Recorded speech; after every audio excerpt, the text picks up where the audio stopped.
Salam and welcome to the Red Line, a special Sati program. September 2025 has become a defining month for Eritrea, Ethiopia, and the Red Sea region. In this span of just 2 weeks, we saw three major developments. On September 16, Ethiopian Prime Minister Abiy Ahmed declared at his book inauguration that Ethiopia will not remain landlocked. He called sea access inevitable and even said any Ethiopian who believes otherwise is already dead. On September 26, Eritrean Foreign Minister Osman Saleh spoke at the United Nations calmly but firmly, stating that Eritrean ports are national assets, that access is not automatic, and that sovereignty is not negotiable. And on September 27, senior U.S. officials met with Osman Saleh in New York, the first such high-level contact in years, signaling a renewed recognition of Eritrea's strategic role. Meanwhile, in London, the UK Parliament debated Ethiopia's sea ambitions. On September 18, it was revealed that former Foreign Secretary David Lammy, now Deputy Prime Minister, had already cautioned Ethiopian Foreign Minister Gideon Timotheos on August, warning him against miscalculations and urging dialogue with Eritrea. Aggression versus law, desperation versus sovereignty. This is the story of Eritrea September in 2025. And with me to unpack all of this, as usual, Engineer Suleiman Adam Hussein. Engineer, welcome back to the show. Thank you for having me. Now, Suleiman, let's begin with September 16. Probably you already remember we spoke about this in our Tigrinya program, I think a week ago. So during the launch of his new book, Prime Minister Abiy Ahmed declared that Ethiopia cannot remain a geographic prisoner. He said, if there is any Ethiopian, also he went on saying, if there is any Ethiopian who believes that Ethiopia will forever remain landlocked, that person is dead. Engineer, what does this language tell us about the Ethiopian mindset now?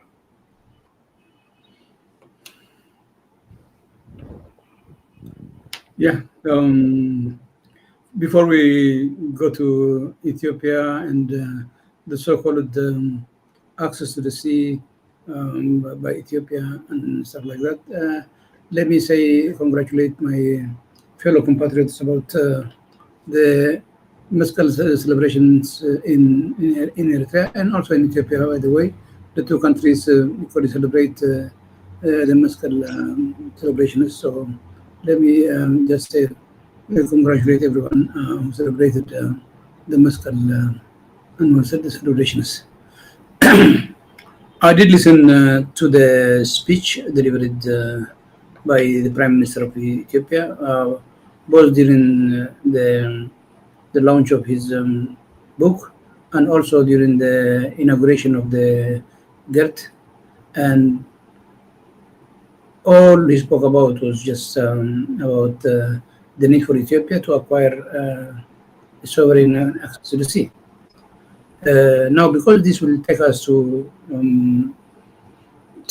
or will oblige us to explain things that are trivial and everybody knows, and let alone a head of state like Prime Minister Abiy, every other person would understand that a country cannot acquire a sea access just because it needs it.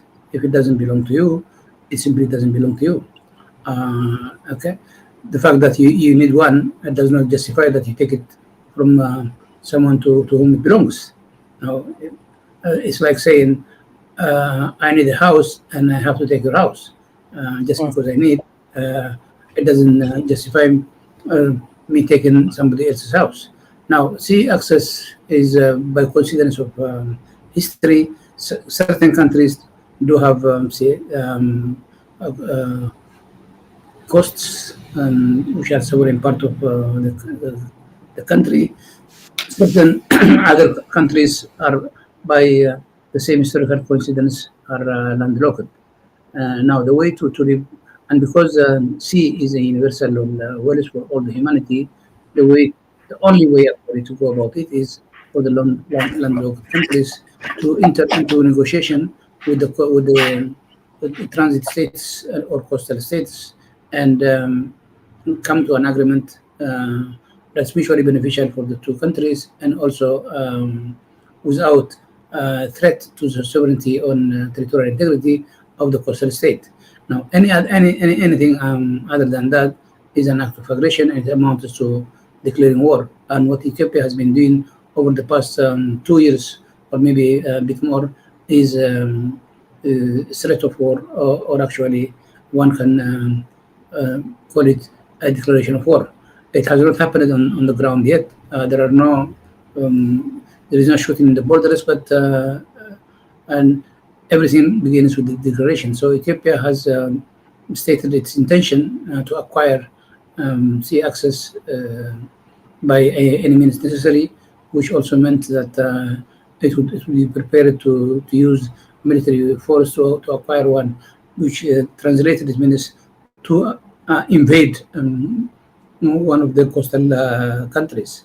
Of course, over the last few years, 2 years, they have started with Somalia, Somaliland, and a few other attempts, but the real intention has always been to prepare the scene for a takeover of the Eritrean seaport of Assab, which in the recent months have been Ethiopian officials, including the Prime Minister himself, has been referring to Eritrea by name and to Assab by its name, and openly saying that Assab belongs should belong to Eritrea. And the only way it can be ruled by Ethiopia is if Ethiopia invades Eritrea and takes it by force. Now, under international law, that's not allowed. So that's why we call it an act of a declaration of war or act of aggression by Ethiopia. Now, because we would like to consider that the Ethiopian Prime Minister is aware of the international law and knows that the international law does not allow the violation of territorial integrity of other states as a member state. Ethiopia has to abide by the UN Charter, has to abide by the African Charter, and all the international laws that are in effect in today's world.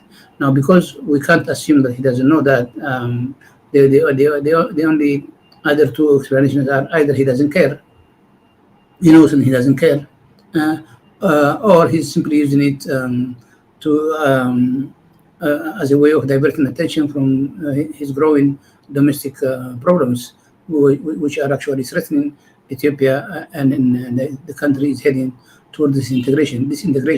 The ethnic conflict is everywhere in Ethiopia, and it's escalating by the day.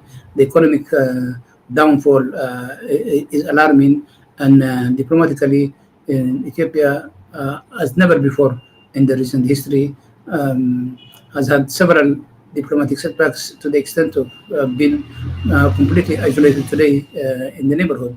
Now, and all this because it boils down to one thing, which is the failure of the current government and its leadership, and the people know about it, and in different ways they are trying to change the political situation in their country.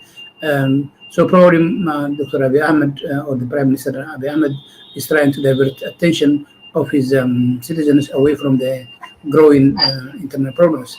Other than that, there is no any explanation which is logical or rational. Of course, amounts to madness if he doesn't simply care. But the version of tactic, it's not working. So it's better for Ethiopia to realize that in the 21st century, one cannot simply invade another country and get away with it, because the time when this was possible is gone, back in the 16th or 17th century, or maybe beginning of the 15th century, but not anymore. In the current world, one cannot simply invade another country and get away with it. So this is all we can say about the Ethiopian war rhetoric. Uh, Thank you, Engineer. He also, in the same speech during his the launch of his book, claimed that for 5 years, his government has been pleading for sea access through peaceful means, but then insisted that the sea access is inevitable.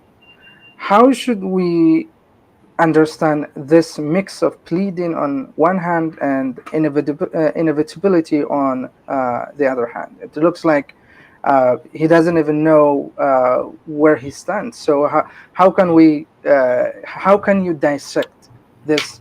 It seems a political dilemma from Abiy.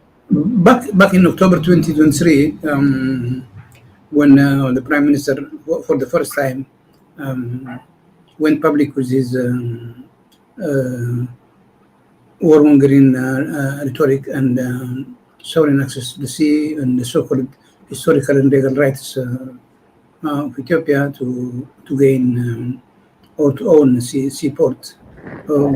And because Eritrea and Ethiopia are still technically bound by the peace treaty that was signed in Asmara in 2018 and in Jeddah in the same year, okay, I think a couple of months later, one was wondering why did he choose to go public when the two countries are actually in good terms. So people had to, including ourselves, had to speculate what may or may have not been said during the one-to-one meetings between the two countries. Now, the Prime Minister himself and his the Field Marshal, I think his name is Burhan Jula, gave us some hints actually, because part of the deal of the peace deal between Ethiopia and Eritrea was to launch an economic cooperation in all fields, and that would include accessing the Eritrean ports of Assab and Massawa.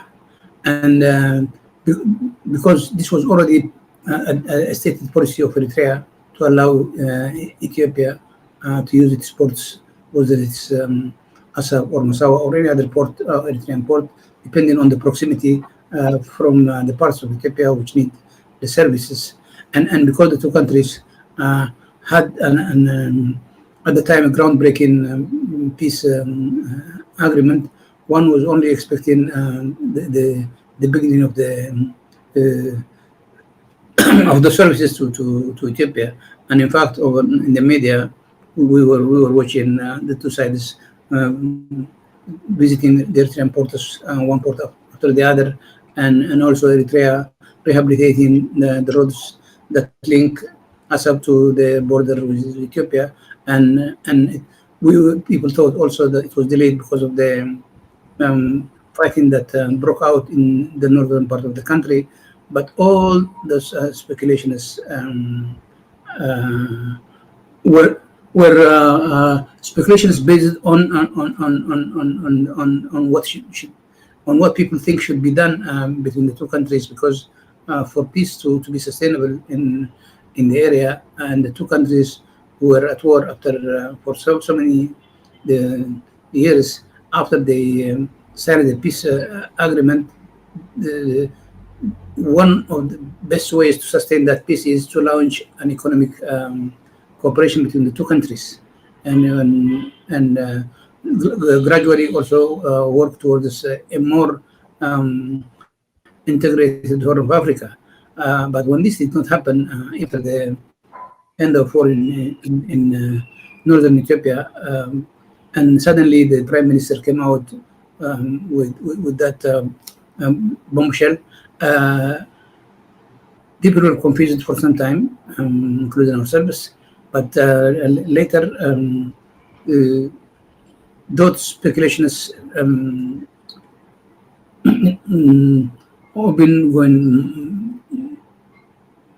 going on and on for some time until some of the Ethiopian officials started to give some hint. For example, the Chief of Staff, Field Marshal Burhan Jula, in one of his interviews. He has many interviews anyway, and in one of his interviews, clearly stated that the reason why Ethiopia made peace with Eritrea was Ethiopia was hoping to have a sovereign access to the Ethiopian port. Hmm. So, and obviously, no country can do that. So, if that's the 5 years Prime Minister was referring to, that he tried peacefully, as no country can allow another country to take possession of its sovereign seaport, obviously that attempt failed. Of course, Eritrea did not say anything, and the Eritrean officials are very cautious in even making comments about the conflict with Ethiopia. But the Ethiopian officials, whether politicians or military officers, often go public and say things that are not helpful. So one of those things was what Burhanu Jula said about Ethiopia's calculation of getting a sovereign access to Assam as part of the peace deal. And of course, this is dead on arrival because Eritrea would not have allowed such a thing to happen, and no other country would allow it. So, if the Prime Minister was referring to those 5 years during which the two countries were in talking terms, obviously he's right because he must have asked what he's saying publicly today to Eritrea, and Eritrea must have simply rejected. That's the only explanation that we can have. Now that he has come public and talking about historical rights and legal rights and all the stuff that is different in our ears, one even let's forget for a minute that we're talking about this issue as Eritreans or as people from the Horn of Africa who are part of the understand the dynamics of the Horn. Even a remote observer would question the war propaganda of Ethiopians and simply advise them, if you are so sure that about your historical and legal rights, why don't you just file a lawsuit at the international tribunal and take what is yours legally, because countries do that when they feel that what is theirs has been taken unlawfully by another country. There is International Court of Justice, and there are several case examples. The one between Chile Bolivia. and Bolivia and other countries who have some territorial disputes. They don't go to their guns. They start diplomatically, and if not, they go to the court of law. Ethiopia has done none of this, which makes one assume that they don't believe what they're saying. Otherwise, the easiest part is the easiest thing to do is to simply file a lawsuit at the International Tribunal or International Court of Justice, which deals in matters like this. So we can only assume they know what they're talking about. They know they don't have any kind of legal rights. Otherwise, they would not have spent all this time in propaganda, and there was no need to escalate and make the Horn of Africa back in the war footing again. Even countries who are in good terms, if they have some disputes, they both choose to go to international court without having to severe diplomatic ties or without having to be in a semi-war state. But Ethiopia is not doing that, and one can only assume they know they have no rights. And so the alternative explanation is they know they have no rights, they want to take it by force, and means they don't care about the international law. And the other assumption is maybe they don't even mean it, but they are trying to divert attention from the growing internal problems that the country is facing. Okay, thank you, Engineer. Thank you for those who are contributing in terms of commenting, and also I see some donation. Dan Bruch, thank you very much, Engineer.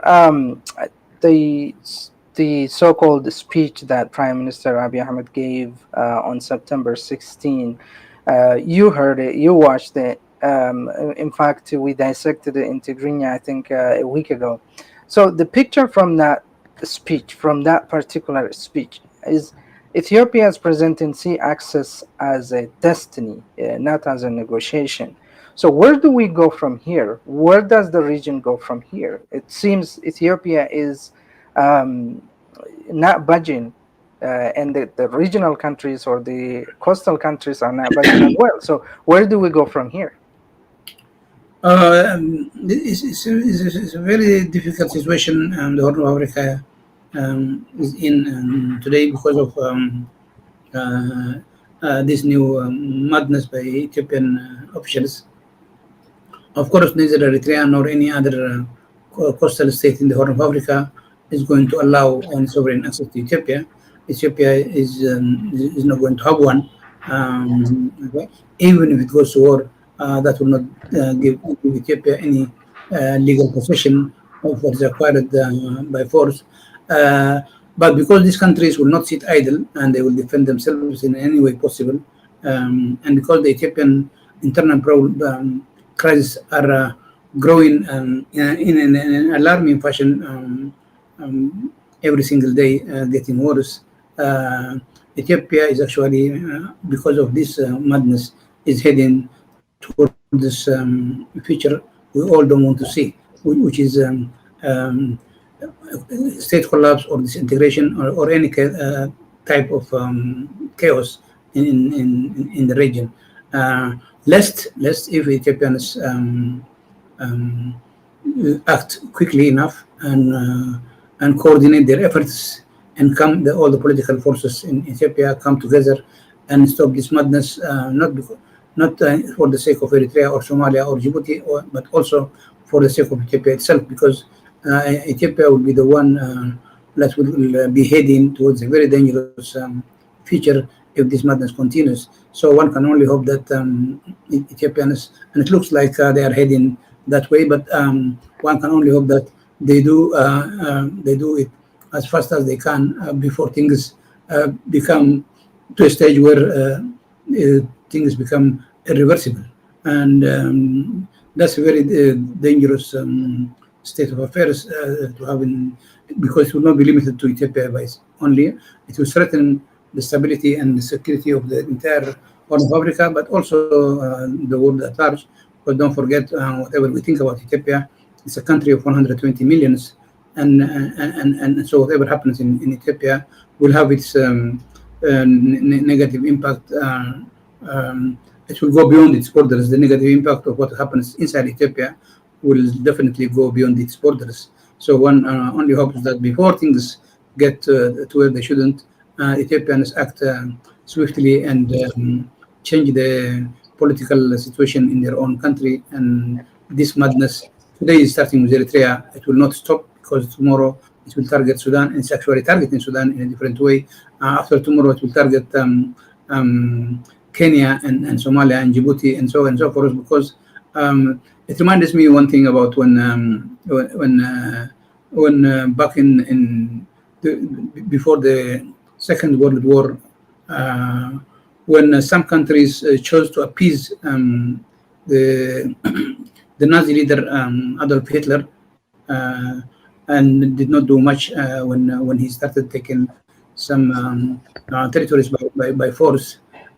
It went to a stage that when Adolf Hitler thought himself he is how do you call he will be able to walk away with any occupation and annexation of any territories until it came to a stage where the countries like Britain and France say enough is enough and declared war. But it was a bit too late because a lot of damage was already done in Europe and across the world. So appeasement of such madness in the Horn of Africa will also have huge negative consequences to the entire Horn and to the entire continent and to the entire Red Sea basin. And the international community should actually, because this is not an aggression against Eritrea only. Before Eritrea, it's a breach of international law. It's an aggression against all international institutions and that are there to uphold peace and security across the globe. So people, the parties that should work to bring this madness to an end should not just be African countries, and the entire international community should take this madness seriously and bring it to an end before it becomes too late. We are seeing some hope, some positive signs here and there. The US has publicly told the Ethiopian officials that it does not support any such warmongering. The UK has done the same. Italy has done the same. Few countries are coming. Okay, one may argue they came a bit late, but better late than never. And this trend should continue and make it very clear to the Ethiopian officials that world of the 21st century does not and would not allow such madness. That's the only way to stop this. And also, on top of that comes, of course, the Ethiopians themselves, because this is very dangerous to their own country and its future. Okay, so since 2023, when Prime Minister Abiy Ahmed started speaking about sea access and Red Sea and all that gibberish, the Eritrean government has been majority of the time silent and working in a subtle way. But recently, not so subtle, just 10 days later, on September 26, after Ethiopian Prime Minister gave that speech in his book launch, Eritrean Foreign Minister Osman Saleh addressed the UN during the LLDCS meeting in New York. His statement was a very direct rebuttal to Abiy's threat.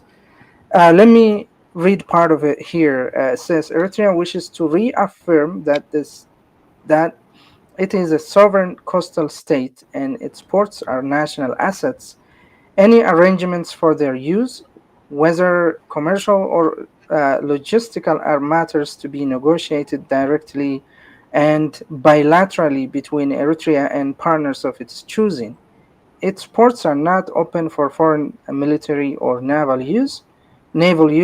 Access by landlocked state is not automatic, nor does it require mediation by third parties. There's a lot to unpack here, but I'm just going to focus on one. In general, how do you interpret this, or how do you translate this, both the timing and the content of the speech by Eritrean Foreign Minister Osman Saleh at the UN? I also read the text of the speech delivered by the Eritrean Foreign Minister, Mr. Osman Saleh, at the United Nations 80th General Assembly, and what he said is simply what the law says, what international law says, and what Eritrea, we were assuming, must have said during the secret negotiations talks with Ethiopia. I wouldn't call it negotiation, but when they were on talking terms. Because when a country seeks to possess another country's sovereign territory, whether it is seaport or any other territory, you simply don't negotiate, because this is there's an arrival. What you negotiate is what is mutually beneficial, what respects your independence and respects your territorial integrity and sovereignty, and also this is what the law of the sea says in Article 125, because landlocked countries have the right to use port services of coastal states, but only when they are able to enter into a mutually beneficial agreement with the coastal state, and in full respect of its sovereignty and territorial integrity, and also its willingness. Because the coastal if the coastal country, for any reason that that country sees fit, does not wish to allow, there is no law that obliges any country to give access to another country if that country suspects that this may be detrimental to its security, let alone sovereignty. So the Eritrean foreign minister simply stated what the international law has already stated, and what Eritrea must have been saying publicly or non-publicly to Ethiopians or to any other parties. So it's reaffirmation of the same position because all the statements, although there are few, have been issued in Eritrea since the start of this crisis, new crisis between Ethiopia and Eritrea. They all tend to say the same thing, that Eritrea is willing and actually would continue work for regional peace and regional cooperation among all countries of the Horn, including Ethiopia, but of course not at the expense of its own territorial integrity or sovereignty. So there is nothing new but it's reaffirmation of the same position, and one would not assume anything else, because no other country, let alone Eritrea, that has fought for 30 years to achieve its independence, even any other country would not entertain such an idea. When I read the statement by Eritrean Foreign Minister Minister Osman Saleh, it's a strong and assertive.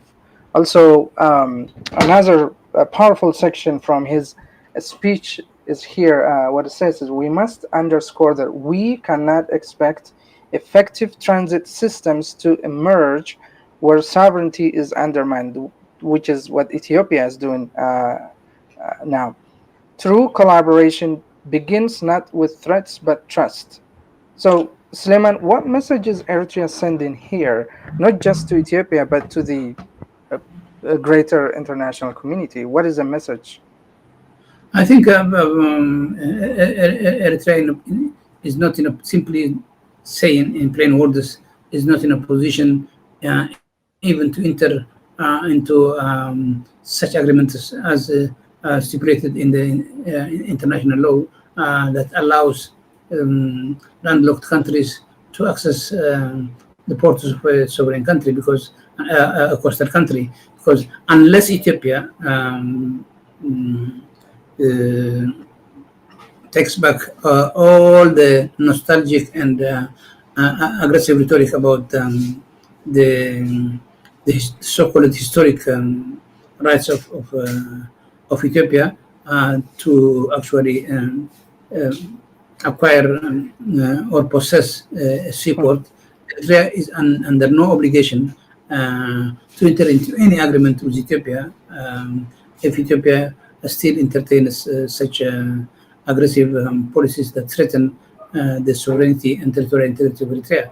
I think that's the message that can be taken away from the speech delivered by, and in fact, it's supported by the international law, because if a coastal state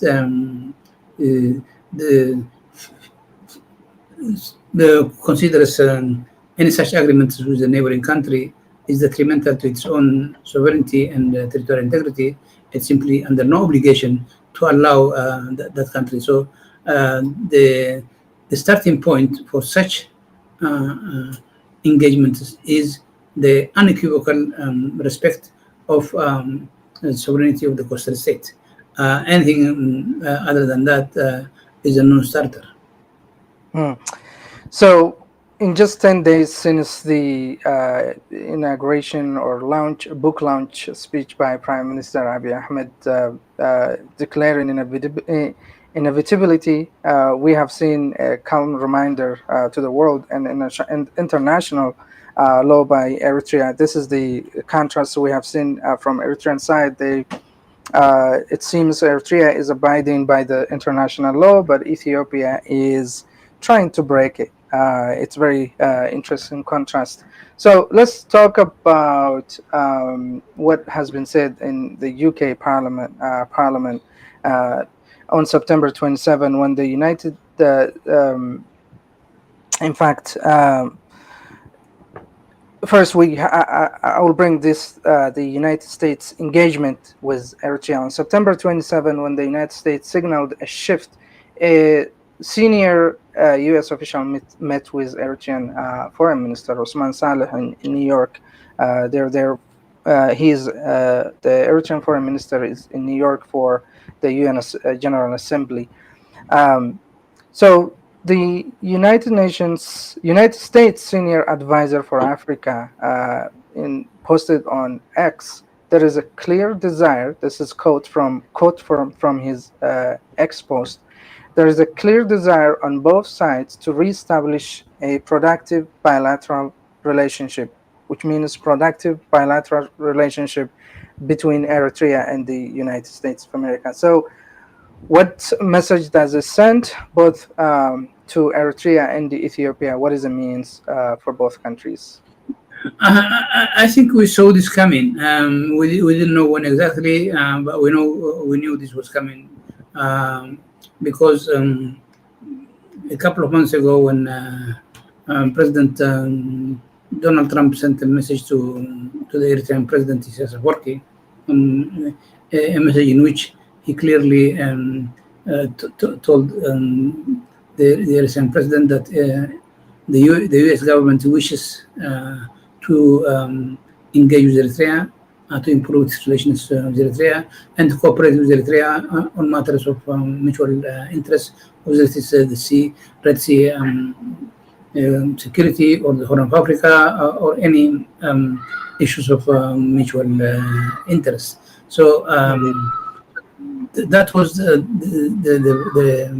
the most important beginning. Of course, there have been here and there some signals from some low-level officials from the U.S. that Eritrea and the U.S.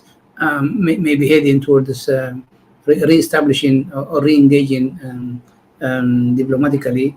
But a letter from the head of state, like President Donald Trump, was a clear indication that the U.S. is serious about engaging with Eritrea. And why not? Because, as you stated, the picture that's coming out, although it's not new, it has been there, but maybe it took a while for the world to realize. But Ethiopia, since the time of annexation of Eritrea in 1962, or when it claimed that Eritrea should be given to Ethiopia in the 1940s, has always acted against the international law. But so for Ethiopia to appear as a country which does not have any respect whatsoever to international law is not new. What's new is the world is taking notice. Okay, the world is waking up. Notice. And Eritrea, which was portrayed in a negative way, is appearing in its the way it should have been portrayed and understood by the world. After having paid enormously for several decades, the world is clearly seen today. On the one hand, Eritrea is a very important player in the Horn of Africa and in the Red Sea Basin. And on the other hand, it has always abided by the international law. Case in point is the Eritrean island of Hanish. When it was for some reason given to Yemen, Eritrea simply swallowed the bitter pill, and because it is an international court, and accepted the ruling, although it was not fair.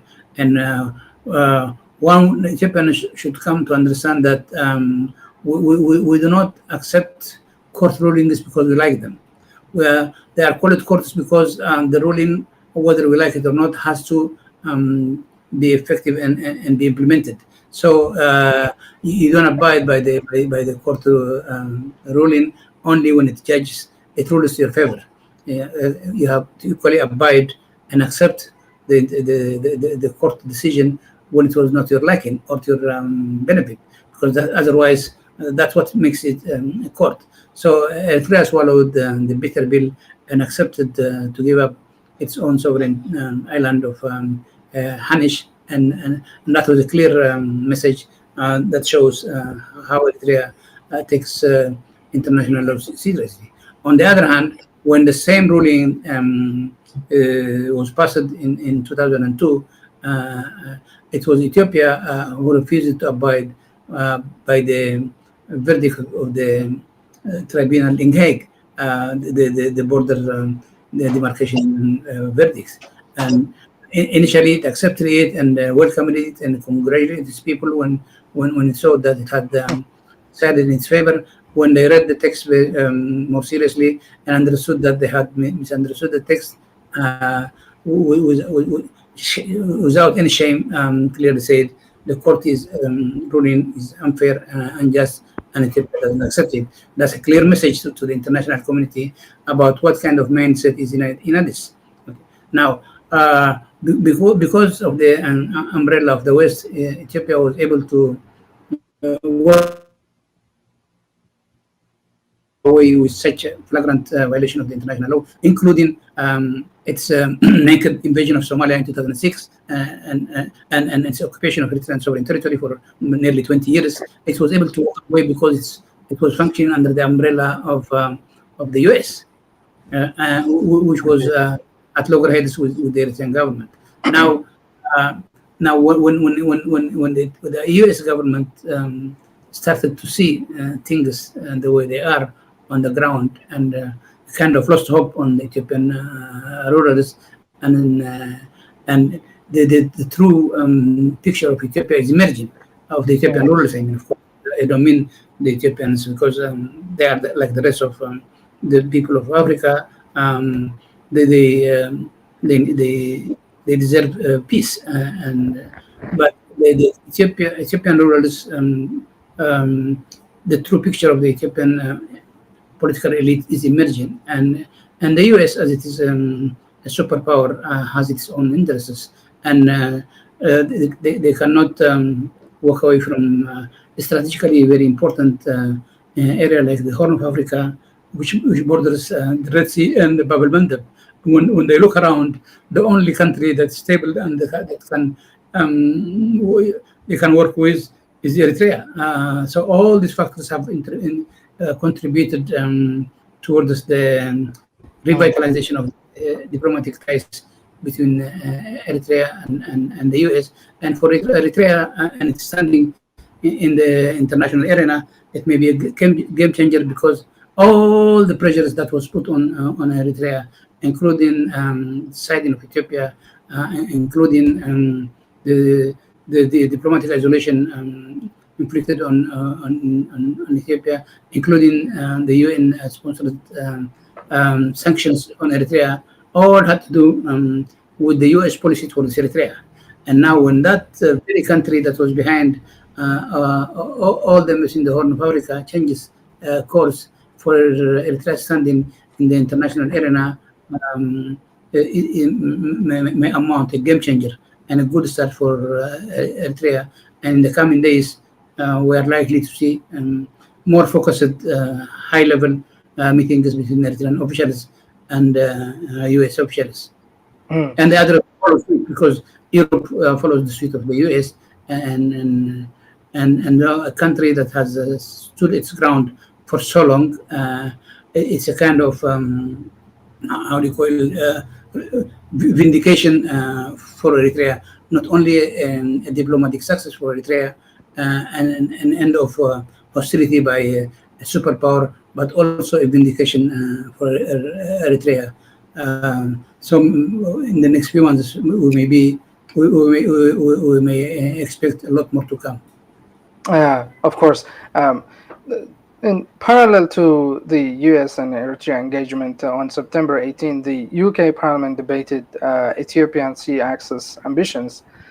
The government whip at the Parliament, UK Parliament, Gerald Anthony, revealed that back in August this year, 2025, David Lemmy, the then foreign secretary, now he is, I think, a deputy prime minister, directly cautioned Ethiopian Foreign Minister Gideon Timotheos against miscalculation and urged dialogue with Eritrea.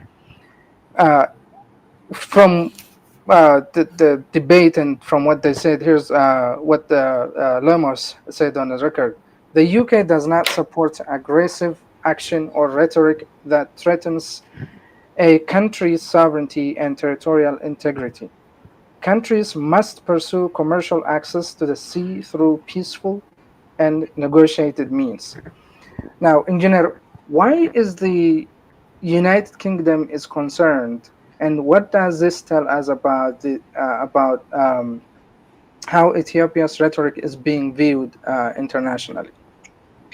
As I said, the Ethiopian rhetoric is, of course, amounts to declaration of war against Eritrea, but it goes beyond Eritrea, and it's a war on the international community and a war on the international law. These great powers or influential countries across the globe, if they let this to go, they would deal with similar follies and madness across the world. So this is what we have been calling on for so long, the international community, because this is directed against the international community. It's international bodies that were created in post-World War world to uphold peace and security in the entire world. So this is a threat to the world order itself, and a threat to the UN, a threat to its charter, a threat to the African Union. So if these countries, what they did is the right thing. If any, it came a bit late, but it's better late than never. They should have come out 2 years ago when Prime Minister Abiy Ahmed came up with his televised speech of Ethiopia's historic rights to acquire a seaport and calling it an existential matter for Ethiopia. This country should have moved back then, because if they had moved back then, probably things would not have come to the stage they are today. And if no, they must have also did something when the Ethiopian Prime Minister declared victory, simply because he signed a memorandum of understanding with the breakaway region of Somalia, which is a sovereign country, a member of the UN, a member of the African Union, and with its embassies in Addis. So I believe they came a bit late. They should have done it earlier than this, and they should have come more forcefully. But it's better than not doing anything, and it's better than not doing at all, because here there is a clear aggressor. Okay, and they should have probably, I may say, have used the stronger language, which is directed to the Ethiopian rurals. But something is better than nothing. If the Ethiopian rurals get the message, maybe they will revise their policies. But if not, if they continue, we may see stronger statements coming, and statements, not only statements, also some action coming from the international community, because this madness is not just a threat to Eritrea; it's a threat to the international peace and order in general. The only thing I know I'm repeating myself. It has come a bit late, but it's better late than never. But it's the right thing to do, and for its vindication and also a recognition of its how do you call Eritrea refrained from engaging in similar war rhetoric like Ethiopia, with brief statements simply reaffirming its sovereign rights, but not going beyond that, and not saying anything that may endanger or put more oil on the flames in the Horn of Africa. That's also is a recognition, a sign of recognition to Eritrea's attitude towards such an aggression, because it would have been easy for Eritrea to engage in a war rhetoric in similar to Ethiopia, as I said, that would have been understandable, but it doesn't help the long-term peace and security of the Horn of Africa. So the picture that the world is getting is Ethiopia is getting isolated by the day international community is taking notice. That's, I think, the takeaway from all this. Thank you, Engineer. I just want to step back and try to look at the big picture here. In September 2025, this month that's about to end in about a couple of days, Abiy Ahmed declared inevitability, and Eritrean Foreign Minister Osman Saleh declared sovereignty. Washington is reopening. It seems, from the look of it, Washington is opening its diplomatic doors with Eritrea, and down in the street, or London is warning against miscalculation, warning Ethiopia. So what does all of this mean for Eritrea's position going forward? I think, but before we get there, let's take a step back. Over the last few years, Eritrea has emerged, as we said a bit earlier, as the only stable country as a major player in the Horn of Africa. Not just the Horn of Africa, but also in the Nile Basin and in the Red Sea Basin. The international community may have taken a bit of time to take notice, but it is taking notice. Or every other country in the Horn of Africa, we don't even need to talk about that today, because it's obvious for everybody. And in the midst of crisis, there is a near collapse state of affairs in Sudan, similar in Sudan. We know about Somalia, and so Eritrea has emerged as a major player in the Horn of Africa, and the only, the only stable country in the whole sub-region and beyond. So for international community, especially the big powers who have vested interest in that part of the world, they cannot but take notice of this and engage in with Eritrea for their own sake and for their own interests. Now add to that the childish attitude of the Ethiopian leaders and the flagrant violation in public of the international law and sovereignty of neighboring states, and the measured and approach of the Eritrean government in responding to these aggressions showed a great deal of statehood. The Eritrean leaders actually showed a great deal of statesmanship in responding to this new crisis, and so all this is paying off, and Eritrea, as I said, has been noticed for this, for what it is, for what it stands for, and been vindicated. And I wouldn't be surprised if in the near future we see the Western countries actually acknowledging or admitting that they were wrong when they imposed they empowered a rogue state in Ethiopia, and at the expense of law-abiding small country, which is Eritrea. I wouldn't be surprised if at some point they realize the need to admit that what they did to Eritrea was wrong. What they did the unlimited support they gave to the rogue states of Ethiopia was also wrong. So we may see that.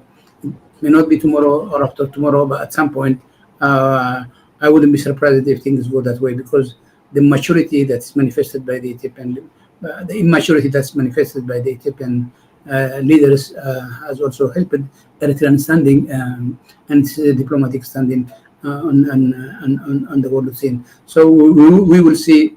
And by the way, Eritrean the foreign minister, I think, met with record number of government officials in New York on the occasion of the United Nations Security Council, and I read the tweet from the European Union the representative to the Horn of Africa, or envoy to the Horn of Africa, and the kind of engagement the European Union is having with Eritrea, when none of this, at least I didn't see any of these countries have been met the Ethiopian delegation, which was headed by the head of state, by the president.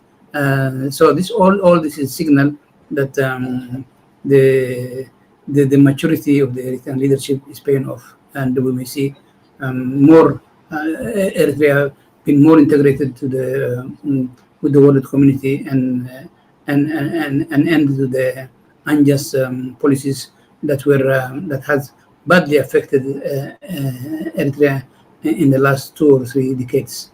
Mm.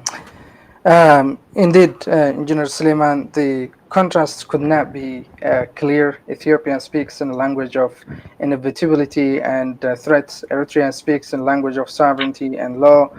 The the United States, rather, is engaging with Eritrea. The United Kingdom, the UK, is also warning Ethiopia. So I guess this month, September, has proven once again Eritrea's independence is absolute. The Red Sea is not Ethiopia's destiny; it's in fact Eritrea's sovereignty. So thank you for joining us on the Red Line, Engineer Suleiman. Stay tuned, all viewers, and subscribe and share, because the Horn of Africa, Eritrea, is the truth matters the most. Thank you very much, Thank you Engineer, again. for joining me.